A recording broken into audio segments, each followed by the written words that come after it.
Yo les Bladers, c'est Dark Knight et bienvenue dans cette nouvelle vidéo sur du Beyblade X. Aujourd'hui on se retrouve pour le booster CX15 de Ragnar Rage Flow Erase 455 Yielding, une toupie de type endurance de la Custom Line du système Extend ou Infinity, vous appelez ça comme vous voulez. Vraiment je suis très impatient de découvrir les pièces de cette baille, on va passer au détail. Allez, c'est parti!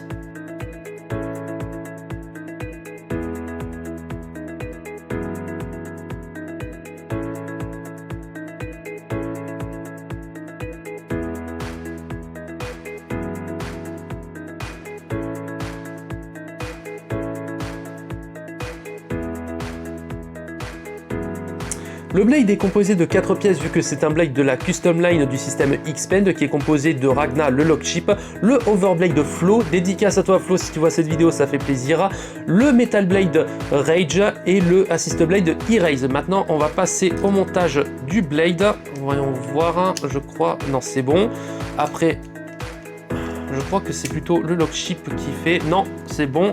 Et par chance, ça fait plaisir de pouvoir monter un blade de la Custom Line Expand à une main. Des fois c'est un peu compliqué, de base vous devez maintenir le Metal Blade avec le Overblade et mettre le Assist Blade après, et après mettre le Lock Chip à une main. Quand vous n'avez pas l'habitude c'est compliqué, donc là j'ai eu de la chance on va dire. Voici une fois Ragnar Rage une fois monté, on va voir le poids total du blade. Donc 38 grammes 51 si je vois bien, donc qui est légèrement plus lourd que Night Fortress, enfin le blade de Night Fortress qui pesait à peu près 38 grammes 8 ou 7 qu'on avait vu sur la chaîne si je me trompe pas. Après nous allons passer aux autres pièces, donc le ratchet 455 qui est un ratchet à verrou rapide, j'allais dire ouverture, verrou rapide, d'une très belle couleur dorée translucide, ça fait plaisir. Très bon ratchet si vous voulez faire des combos bas mais très sensible au burst, voilà, donc qui était sorti de base chez Wizard Ark, qui était la toute première CX d'endurance. Et maintenant nous allons voir le beat Yielding qui est le nouveau beat grâce au système Expand, donc qui est composé de 20 dents d'engrenage, et donc il promet d'être très nerveux.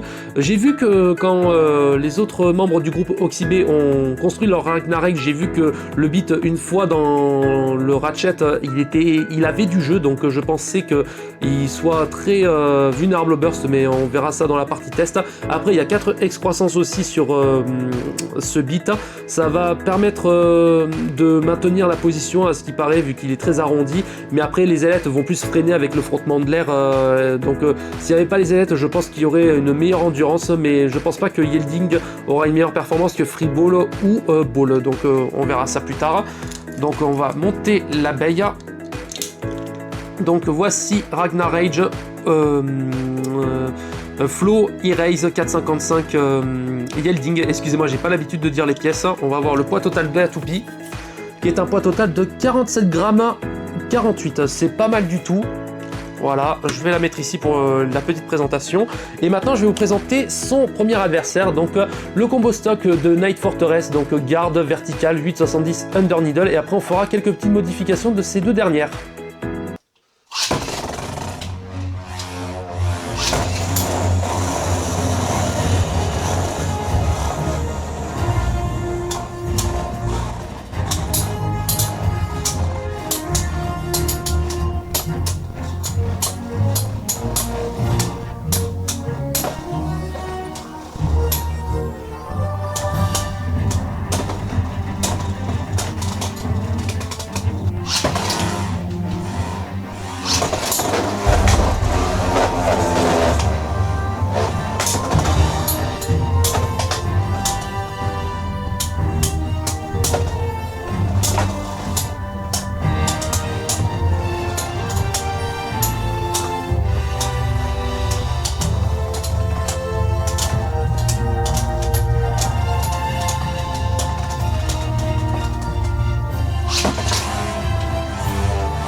On va pas se mentir, donc Ragnar Rage a complètement dominé Night Fortress grâce à son beat yielding, grâce à son maintien de posture et à son LAD. Donc pour Night Fortress, je propose le combo que remplacer son beat Under Needle par Hexa. On va voir ce que ça donne.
Bon, comme vous l'avez vu, Ragnar Rage s'est bien débrouillé face à Night Fortress en combo stock, sauf que j'ai remplacé le beat Under Needle par Hexa pour Night Fortress de son côté et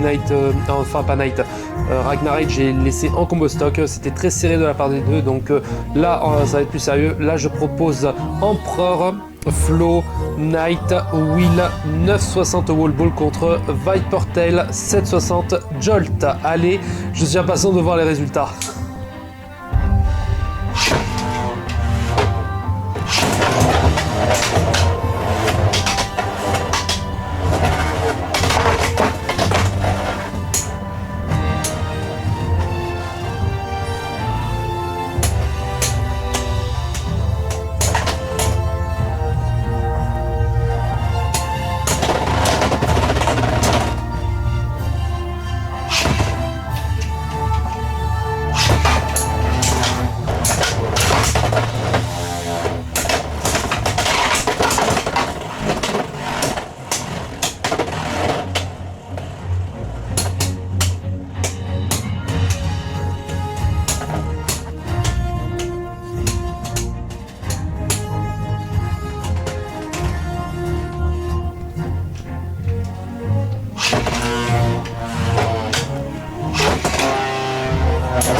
Vraiment, j'ai un coup de cœur pour Ragnar Rage, y compris pour son Overblade Flow qui a une très bonne endurance avec Night Fortress, enfin Fortress le Metal Blade. En parlant du Metal Blade Rage, je trouve que ce n'est pas encore ça, vu qu'il a une forme ovale. Je pensais qu'il allait avoir de la contre-attaque, mais il se prend beaucoup trop de recul, je trouve. Après, le Assist Blade, je trouve que c'est pas mal du tout, mais il serait plus efficace dans des combos plus agressifs comme Blitz, soit Brave ou soit Brush de Fox Brush. Voilà, donc vu qu'il a une forme ovale et qui a des excroissances, vraiment je pense que ce serait pas une mauvaise idée. Après 4,55 c'est pas mal du tout, mais avec le beat Yielding c'est pas une bonne idée, vu que Yielding est le beat le plus haut et le plus lourd de Beyblade X, et après c'est aussi le beat le plus nerveux en termes de dents d'engrenage pour la X-Line, et je trouve que si vous lancez trop fort, il est très agressif en début de battle, donc faites très attention si vous voulez pas vous auto-burst, si vous voulez utiliser ce beat bite.